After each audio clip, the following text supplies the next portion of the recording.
Hey, what's going on, everyone? Aaron Murray here, and this is Snaps, and we are at 10K. We appreciate everyone. The goal is to get to 10,000 subscribers before the national championship, and we appreciate because you freaking delivered. We are at 10K right now, and we got, over a month to the national championship. So we talked to the bosses, we talked to the management, we came up with a new number since you guys are doing such a great job of supporting the show and spreading the good word of Snaps to your friends and family members. A new goal, 12,500. 12,500 is the new goal. I would not complain if we got to 15,000 by the national championship. I mean, that's a little bit aggressive. I know that, but 12,500 is that next goal. All right, we got a great show today. We got Cole Cubelic joining us here shortly. We're going to talk mostly SEC. We're going to talk about Alabama. Are they the best team in this playoff race? We'll get to some other bowl games. We'll talk a little Kirby versus Saban as well, because the big discussion was Kirby had surpassed Saban. Oh, they lost last week. So where does that all lie? We'll get to some other bowl games in the SEC. Cole and I will be breaking it down with you for the next 25 to 35 minutes. And with that, the beautiful man here himself, Cole Cubelic. Appreciate you jumping on with us. Yo, what's going on? Sorry, I had told me I had to download the app, and I didn't know I had a guy coming to clean our sofas. My wife put me on that, so I had to come find a corner in a bedroom somewhere. So sorry. I thought you were having to do, now that you and I aren't traveling as much, you have to start getting some of the house chores together that we kind of neglected for 4 months. But I was like, it's time to put up the Christmas tree. It's time to do the lights. It's time to, clean this or clean that. And so it's like, it's been chore after chore after chore, putting me to work, Cole. That's why Nick Saban doesn't want to retire, because he doesn't want, Miss Terry put him to work in the house. For me, it's more the kid stuff. Like, okay, you've got the 3-year-old today all afternoon. I'll be back. 8-year-old has this tonight. You can take her to that. You can go do this. So it's not that I really mind doing it, but it's just a lot of the stuff she's been doing with the kids. Now it's my turn to take them and hang out with them. So, and just quick, Cole, I don't think you really need the description, but Cole Cubelic, former offensive lineman at Auburn. You can catch him on SEC Network all the time. Does the primetime game every single Saturday night. Also was in the booth doing some games this season as well. Did a hell of a job. And if you're looking for another sports podcast, make sure you go get the Cube Show. He gets really aggressive. Like, you think T-Bob gets aggressive, my man Cole gets a little aggressive too with how he gets down. Always a fun listen on my Monday morning walks with my daughter and 2 dogs. All right, Cole, let's jump right into it. Alabama's in the playoffs. I don't think we need to really discuss the whole, did they deserve it? Did they not? They're in. I think we've all given our opinions about, who should have been that number 4 team. But I'll ask you this, because we had Jake Butt on yesterday from Michigan. When Michigan heard Alabama was going to be at number 4 spot, you knew there was a different kind of feeling than knowing that it was going to be FSU. Is Alabama the best team in this playoff? Right now, I'm going to say no. I'm still going to lean Texas. I think Texas has close to Alabama's physicality up front on offense. I think the interior of the defensive line advantage would go with Texas right now. Now, I think the back end absolutely belongs to Alabama. That secondary is neck and neck with Georgia as the best in college football, and I don't think there's too many that can compete with those two when you come to that. But Texas is better than Alabama wide receiver. Yeah. Now, because of injuries, Bama may be a little bit deeper at running back right now, but I don't think that's a huge differential either way. And quarterback in different, I think it kind of offsets itself. Like, Quinn is more capable of making a lot more throws in a lot of different ways, but Jalen obviously can break you down with his legs, and that's totally different. So, I said this going into the playoff, Aaron, we were talking about Oregon compared to other teams and which team should get in. And the committee especially was guilty of this. None of them wanted to talk about the Texas defense. I mean, giving up around 80 yards rushing per game. They've held 5 opponents to 10 yards rushing in a game or less. And, you got a dynamic quarterback that has playmakers all over the field. Jatavian Sanders is one of the most athletic tight ends in college football. Kelvin Banks is going to be a first-round draft pick at left tackle. They got some grinders up front. Like, I think when you talk about a complete team, Texas has to be mentioned. If you're talking explosive capability, physicality, now they dealt with some quarterback injuries, so there were some games they didn't look great in. Now the most talented team, maybe with defensively combined with what they have on offense, it would be Alabama, but I'm still going to lean Texas right now. Yeah. No, I'm with you. I think if Texas gets through Washington, which Washington's the one team that would concern me if I'm Texas, because of the fact that you talk about all those great stats running, against the run, the secondary has been a little bit hit or miss for this for Texas, and Washington has the explosive ability. Texas is the better overall team, but man, if Michael Penix goes out there and throws 4 or 5 touchdowns, Washington might end up winning that game. I think Washington doesn't match up well against Michigan or Alabama. Fair. But if Texas does win, I think Texas does match up really well against either of the other two teams, depending on who does win versus Michigan and Alabama. But if it is Texas and Alabama, which that's what I'm anticipating, I think Texas wins. I do think Alabama wins, and we can get into that Alabama-Michigan game. I don't know if you have anything different on that or thoughts, but if it is those two, do we overplay it's hard to beat the same team twice in a season, especially when that game was all the way back in week 2? Yeah, absolutely. Because they're two different teams, and they're going to have different players that are competing, different players that are playing. As you know, like I do, we were totally different teams. I mean, hell, just from my position group standpoint on the offensive line, like we were totally different groups in week 10, 11, 12 than we were in 1, 2, and 3. So there's going to be a different comfort level all across those two teams. Think about Jalen Milroe. He's benched against South Florida, and even the next 2-3 games, he didn't look great. It wasn't really until LSU when he just began to skyrocket. And then November, he was a totally different guy. So you're going to probably have to deal with more design quarterback runs. Tommy Rees has done a nice job implementing those. And then Quinn Ewers, I think, will be a guy that's even more comfortable to be able to operate that offense at a different level. And I just, first off, I don't even believe in the whole it's hard to beat the same team twice. Like it's hard to beat good teams once. Yeah. So I don't think there's a real inherent advantage either way. I mean, I think that there's something to be said about, hey, we have the confidence because we beat you and we know we can go do that again. But there's also, we played Florida twice my senior year. We got our ass kicked both times. But, there's also that part of you get to go back and look at the things that you were close to and that you made mistakes with and say, man, we correct this. Like we got something going here. We can have success against this part of this team by doing this. So it really does work both ways. It's just execution, but I've never really believed in that. Oh, it's hard to beat, a team twice. It's not hard to beat them twice because you're playing them a second time. It's hard to beat them twice because they're good. Yeah. Like Oregon didn't beat Washington either time because Washington's really good. It wasn't because it was the second time. No, and I think for a guy like Sarkisian too, I think there is a sense of confidence though for at least him. You bring up confidence going against Nick Saban, and we're going to get to that Nick Saban discussion against his former coaches and obviously against Kirby too here in a couple minutes. But going to that first game, someone brought in the chat. I forgot who it was. Oh, it's Dobby. Dobby goes, "Is Michigan that good, or is the Big Ten just meh?" And if you've been on this channel with us throughout the season, you know my feelings about, say Penn State, and I haven't been really in love with them. A team that is one-sided, great defense, can't score an offense. Ohio State's super athletic and a great football team. They just didn't have the quarterback, unfortunately, this year to kind of put them over the top.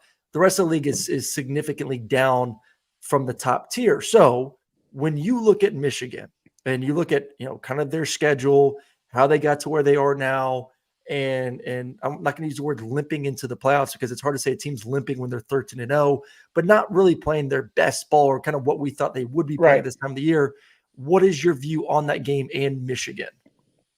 I think with Michigan, I would agree with you. They're not the team right now that we saw in different points of the season. I mean, number one, they have a tackle problem right now, and that's mostly due to injury. But the different players that they've either had to move or substitute with have not been the same.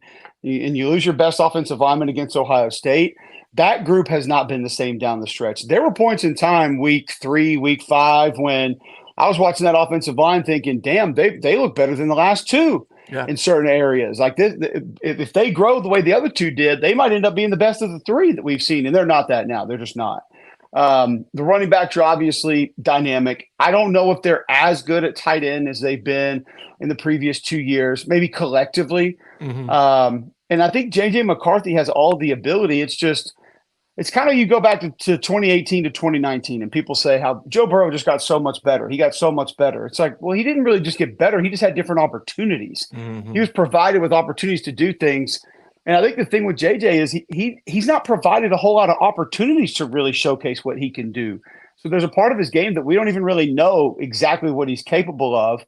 But I do think he throws the ball extremely well. Yeah. But when you're talking about athleticism and speed, matching up against that Alabama secondary, and if you have a tackle problem, I would not want to be going against Chris Braswell and Dallas Turner because they've been eating tackles up for the last half of the season, and that's going to be problematic. So I think speed and athleticism is going to be a massive difference in this game. Alabama, no matter how physical you are, no matter how much bully ball you can play, Alabama's just one of those teams that you're probably never going to go into that game and be more of that than they are. Now, they might not be the best at it in the country, but that's not how you're going to beat them. I mean, ask Georgia that. Georgia's played bully ball this year. Well, that's the issue with Michigan the past 2 years, at least 2 years ago with Georgia. Like, you try to play the same brand as football as Georgia, but they're bigger, stronger, and faster than you are. Like, not going to do it. It's the same thing this game versus Alabama. Like, you're trying to play a brand of football that has been mastered by Nick Saban and Kirby Smart. Yeah. Have you made that much progress in 2 years to necessarily be able to compete better than you did 2 years ago against Georgia?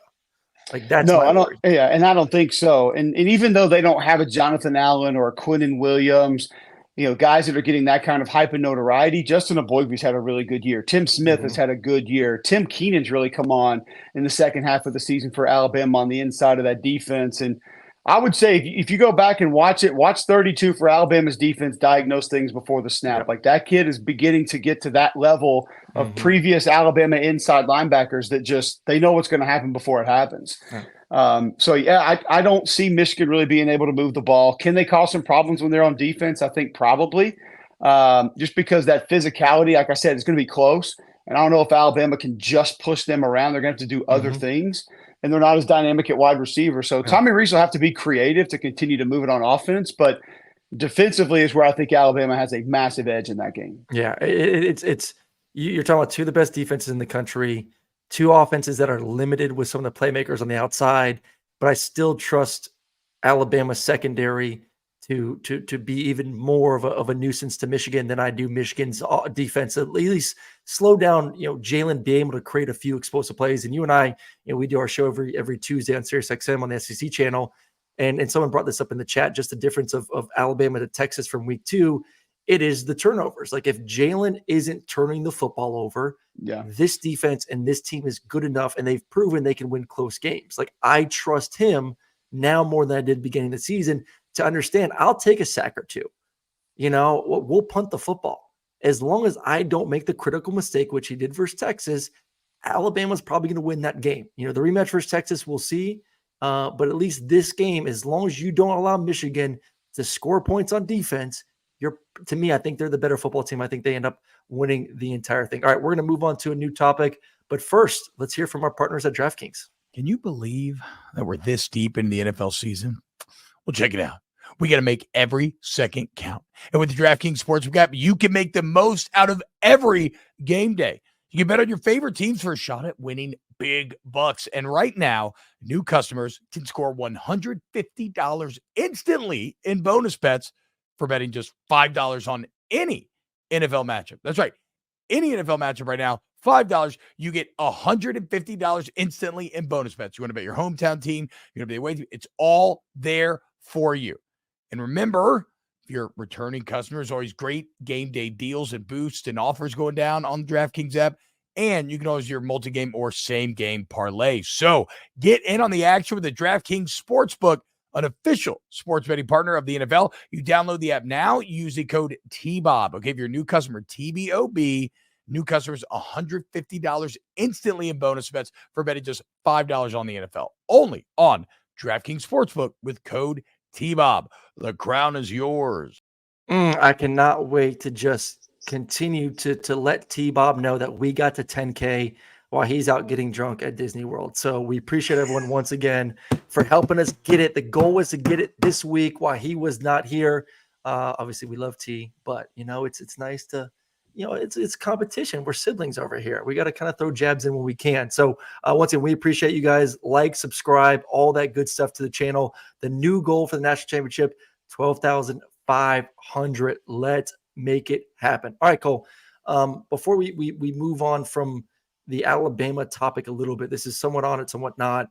The big talk last week, and we had David Pollock on, and kind of a couple of those clips went crazy viral, especially after the game, was Pollock saying that Kirby Smart is now the better football coach.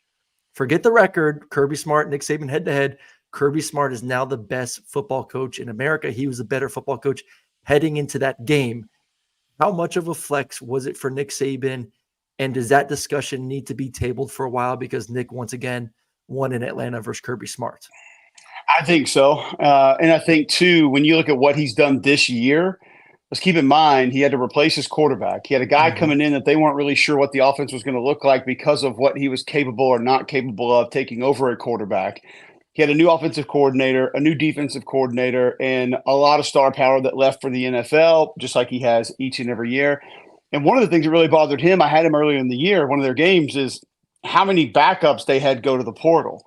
He said, we had 8 to 10 guys that were really going to help us in different situations. Now gone, we have to retrain a lot of guys to be ready to help us in those instances. So put all that together with the quarterback fiasco that happened with the USF game, and then now they're sitting here playing for a national championship in the college football playoff, knocked off Georgia and into their win streak to be able to get there. It's just been really impressive what they've done. That defense has kind of morphed throughout the course of the year. The offense has had multiple personalities throughout the course of this season. They kind of started out early, didn't really know what they were going to be, became the shot play offense. It was just throwing the ball down the field. Now you see more heavy quarterback run. They've been able to lean on teams late in the run game. That offensive line's totally different than it was before the season. I thought it was going to be great all year, but they've really gotten to the point that I thought they could get to in the last few weeks. So I still lean Nick Saban. I learned my lesson a couple of years ago betting against him and going against him. I'll never do it again. Kirby Smart's doing amazing things. We have two coaches in the Southeastern Conference that are doing things that have never been done. It's amazing. But Nick Saban's just been doing it longer. So I'm not gonna get off that platform anytime soon. And you can't ignore, like, if you would have won back-to-back games first Nick, a national championship, and then done it in an SC championship, maybe we could talk about who now currently is. And I was on the same belief as Pollock. Like, Kirby was slowly overtaking, maybe not even slowly is the right word. Like, this Georgia team has been excelling since he took over the program. It's only been 7 years. So, but you still gotta win a few more against the King before you really take that crown. And unfortunately for Kirby, just was unable to get that back-to-back win and continues to be unsuccessful in Atlanta versus Nick Saban. Someone in the chat said, I think it was Dobby again, you try and sub Jalen Milroe out for Tyler Buckner, who is now transferring to play lacrosse. Just like that was a little bit of a mistake early on in the season. And luckily you did that mistake or made that mistake versus USF and not someone else, because you may have got your second loss early on, and that would have derailed any opportunity really for that team to be one of the final 4 teams. It was funny, Cole. I was out yesterday, and a buddy of mine who's an Auburn grad came up to me and apologized. He goes, "I'm so sorry that we are the reason why probably Alabama had the confidence to beat Georgia, and the reason why they're probably going to win the national championship, because we didn't know how to defend Alabama on a 4th and 31 to end the game." I mean, really, like, that play will go down as one of the greatest plays in Alabama history if Alabama finds a way to win a national championship. Because if that play didn't happen, I don't care if you beat Georgia. 11-2 Alabama was not going to be in the playoffs over FSU. Hell, even if they beat Georgia, there might have been a case for Georgia at 12-1 losing Alabama to be that team instead of FSU. So, like, that play, the ripple effects from there are crazy. I don't want to get into all that, but I want to get into, obviously, you're an Auburn grad, you're close to the program. It's been a kind of an interesting year, some highs, and then a really low of lows the last 2 weeks of the season. Lost to New Mexico State, got embarrassed, and then that just horrendous way to end that game versus Alabama. Where does the program go from here? What's your confidence level with Hugh, and what should we expect this offseason from the Tigers heading into next year? My confidence level in Coach Freeze is really high. Next year, it's hard to tell. I mean, what are you going to have? I was pretty excited about some of the guys that they brought in the transfer portal. Some of them didn't work out. Like, I thought Jair Shorter would be a really good receiver. I thought Rivaldo Fairweather would be a good tight end. One of those worked out, one of them didn't. They've got to find some receivers. I think they still need to work on quarterback. I don't know if Peyton Thorne is just going to be the answer to get to 8 or 9 wins next year. Defensively, I thought they had a good year this year under Ron Roberts. You need a little bit more up front. They need pass rushers. They don't have enough of those. But I do think Hugh's building it the right way. There's more alignment right now than there's ever been since I've been alive, since I've been around Auburn football. And let's be real, with the way things have happened historically, that's probably the most important part. Are the boosters or the people who have the money that are in control, especially now with NIL, and are the people with the collective and the fans and the alumni and the lettermen and the players, are they as closely aligned as ever? That's probably a bigger deal at Auburn even than a lot of other places. So, and I think it is. He's got a great class he's putting together right now from the high school perspective. They're going to attack the portal again. I think he'll make maybe a staff change or two. But I have a lot of confidence in Hugh Freeze and what he's doing. I think he's going to get it right, and I think he's going to win a lot of games.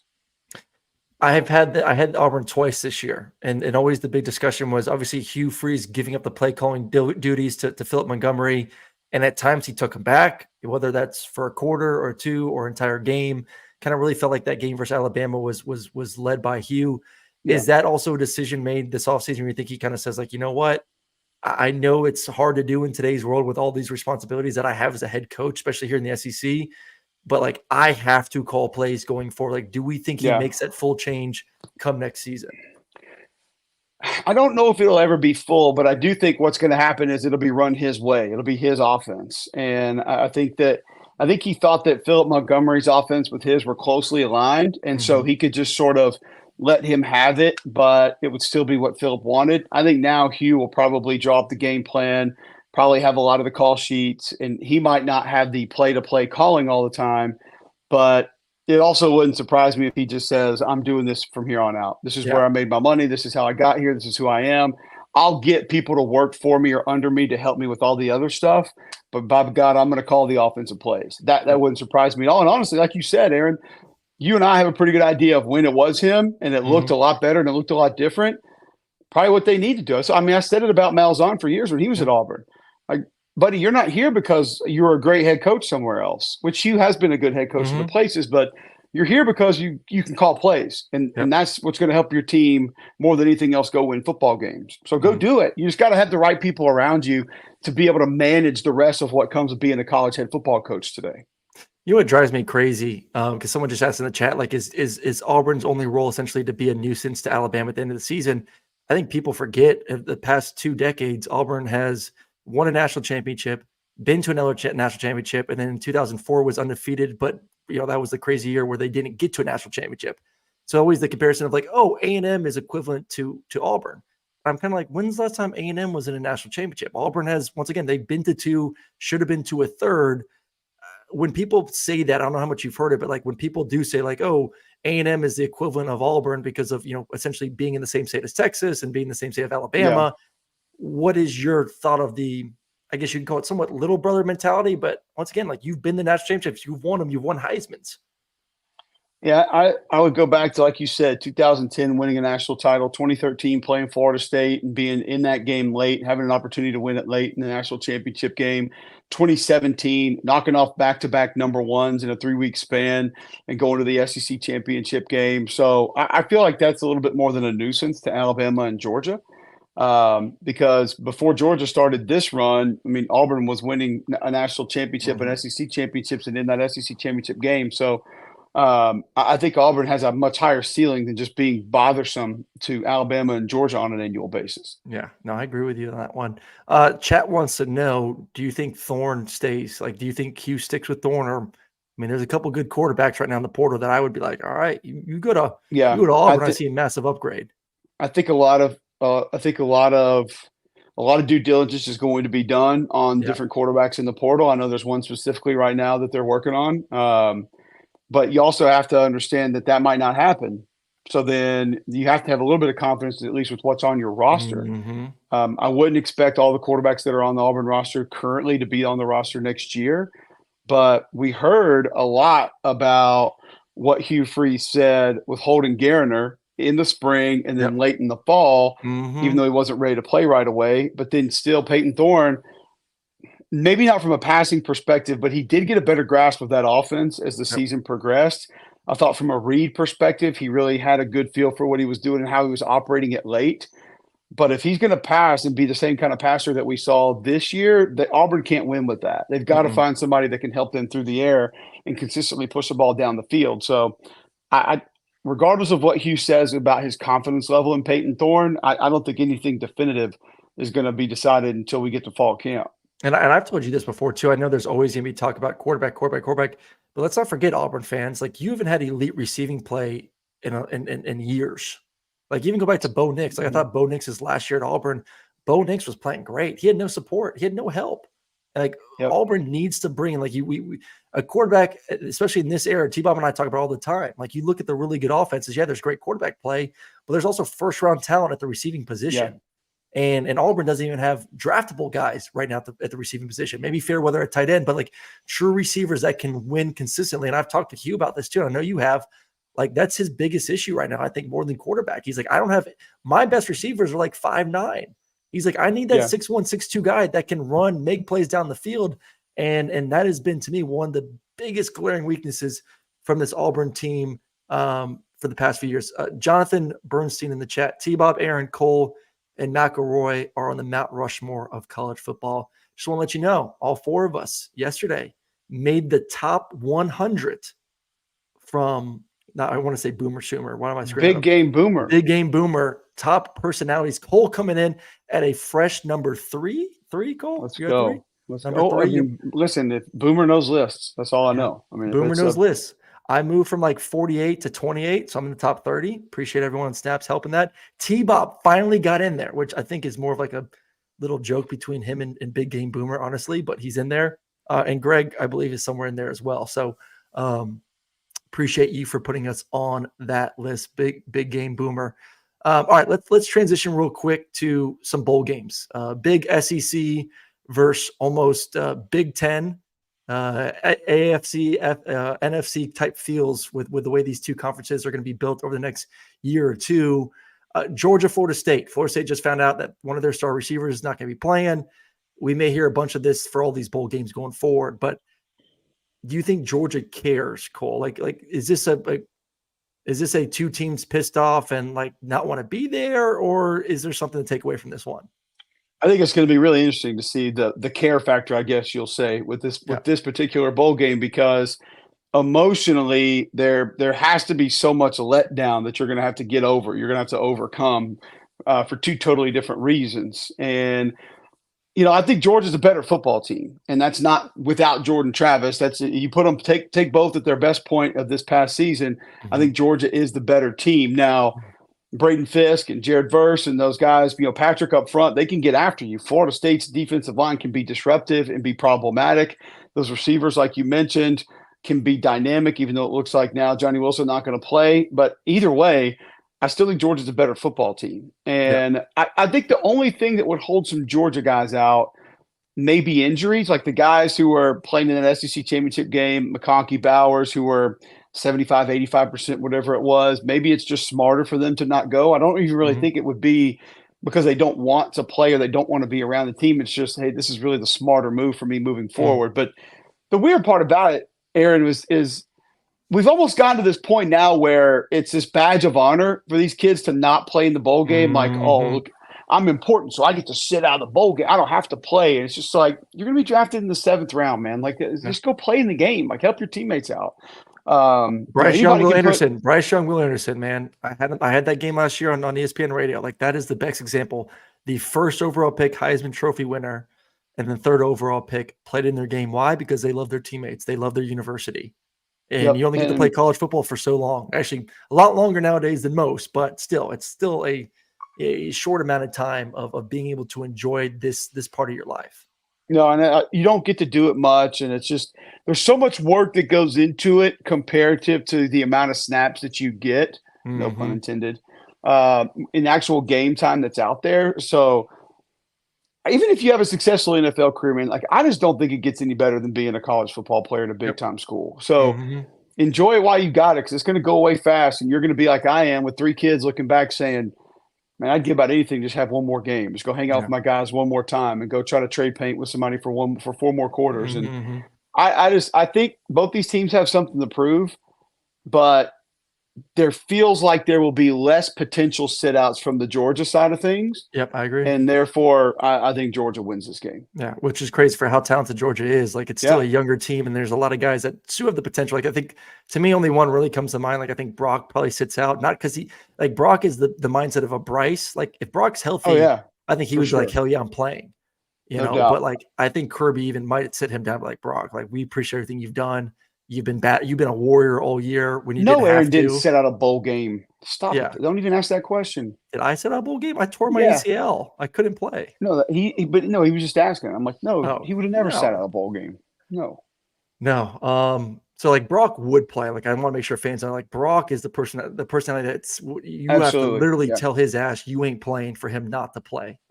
Which I think Kirby might have to do just because it's just not worth it for him. All right, let's get a couple of these other games before we have to let you go. Ole Miss, Penn State, high level. Your thoughts on that game? And Ole Miss trying to get to win number 11. Yeah, we heard Lane say it earlier this week that he doesn't feel like he has a lot of those fringe first round guys that would probably sit out. But again, the injuries during the year, Caden Priestcorn was beat up, Trey Harris was beat up. So do those guys say, I just got to go get healthy before I start getting ready? It's not that I don't want to play or I don't like you. I need to make sure I'm as close to 100% as I can be before I start getting ready for the combine. Because I do think they'll have some guys that could be drafted higher, maybe not first round, but higher, that potentially could, move on to start trying to get healthy. I think tempo can be very beneficial for Ole Miss in this game. We already saw Chop Robinson not going to play. If a kid declares for the draft, I'm just assuming they're not playing in their bowl game. Mm-hmm. So I think that obviously is going to hurt. I think the way that Ole Miss can work east to west, that making that defense run is going to be able to help, and the athleticism down the field I think will be beneficial. Can Ole Miss get to Drew Aller? I think is going to be the big question. Can they just pressure him at all? When he's pressured, he's not near as good. But if he can sit in the pocket all day, he can be a little bit of a problem because that defense is improved, but let's not pretend like it's still great. It's not an awesome defense by any stretch of the imagination. So, but I do think Joshua Harris, J.J. Pegues, the interior of that D-line has been a lot better, and they can at least put up a better fight against the Penn State rushing attack. But I kind of like Ole Miss and their ability to score in that game and their ability to go get that one, which would be a big one for Lane Kiffin and company. Yeah, I mean, you need to look at Ole Miss heading into next year. Jackson Dart probably back, Judkins back. A lot of weapons. That's going to be once again another fun year for Lane Kiffin and Ole Miss next season. As you know he's going to hit the portal. Hopefully, get some guys at the offensive line to shore things up a little bit more. All right, last game we want to break down, and then I want to get your Heisman thoughts real quick before we let you go. Missouri, Ohio State, another SEC Big Ten matchup. Ohio State is just almost gutted through the portal right now. I mean, I don't know kind of what that roster is going to look like. I doubt Marvin Harrison Jr. is going to play, especially the fact that his quarterback is not there either. I don't know why he would want to play in the game with a backup quarterback. Your feeling of this? I mean, does Missouri, who's had a magical season, find a way to even possibly dominate this game and get to 11 wins? I think they could. I mean, you've already seen multiple 4 and 5 stars from that Ohio State roster hit the portal, even guys like a Julian Fleming that's not their number 1 or number 2 receiver, but guys like we saw with Marvin Harrison a couple of years ago in the Rose Bowl, maybe be next up and get those opportunities, are already going to move on. A couple of role players on defense going to be gone as well. And I don't think that's going to be the end of guys who don't play in that game. Luther Burden would probably be the one that we would look at and say, I could see him sitting out based on where he's going to be selected in the draft, but he's not draft eligible this year. So, I mean, I don't think, you look at guys like Armand Mimbu at right tackle, Cody Schrader at running back, I don't think these are guys that would even consider not playing in this game. Now, maybe you had a linebacker that missed a couple of games late. Possibly you look at it and say, I got to go get healthy. I'm not going to be there. But either way, Missouri's been fine without him. Missouri's going to this is the thing. Missouri will bring a punch to this game. This is a Missouri team up front defensively that will punch you in the face and is not going to back down. And you know what Eli's going to do? I mean, we know he's going to sit there and say, everybody's saying this is Ohio State, these big bad Buckeyes. You can't beat them. They're telling you you're terrible. And he'll have some stupid catchphrase that they'll be trying to sell to the kids the whole bowl practice. And he'll probably have those kids pissed off, man. I bet he will. And just think about that. You and I will know what it was because of the guys that didn't play. But for the casuals, as our friend Josh Pate would say, they're going to see Missouri and Ohio State. And if Missouri gets that win, that's going to look massive to a lot of people. It's massive either way because of what it's going to do for them as far as this season and what they're accomplishing.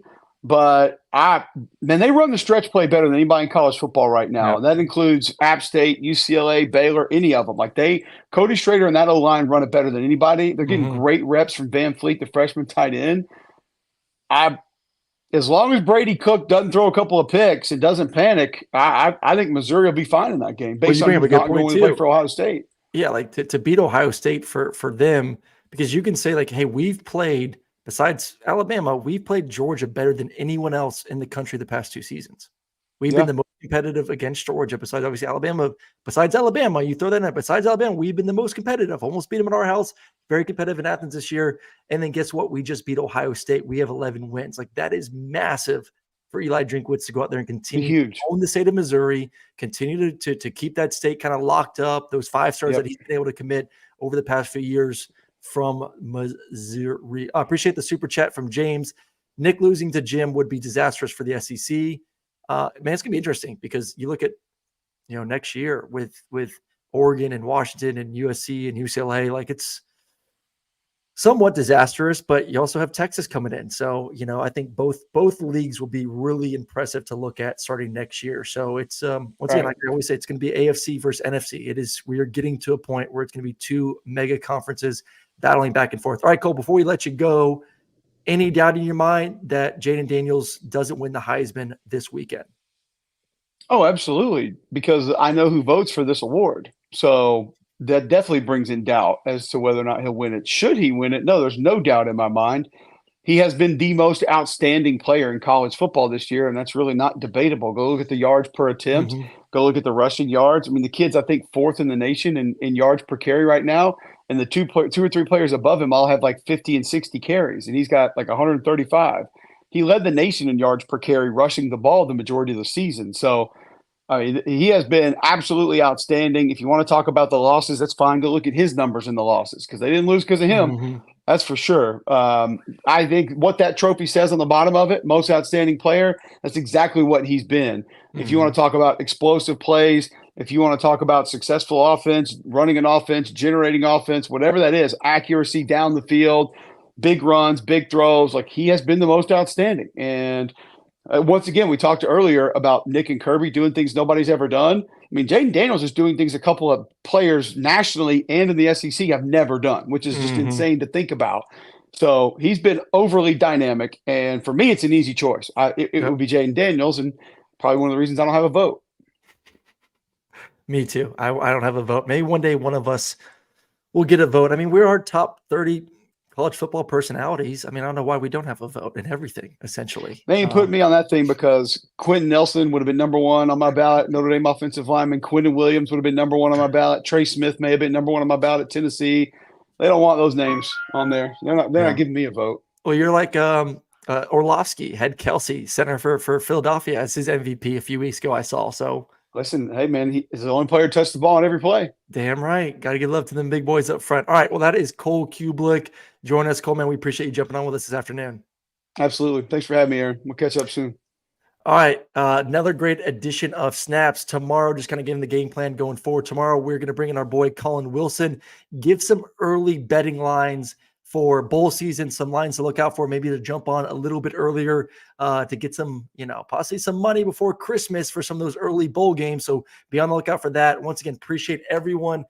10K in the books. The next goal, 12,500 subs in a little over a month before the national championship. So go subscribe right now. Take the time, share with a friend this holiday season. We appreciate you guys, and we will see you tomorrow for a brand new edition of Snaps.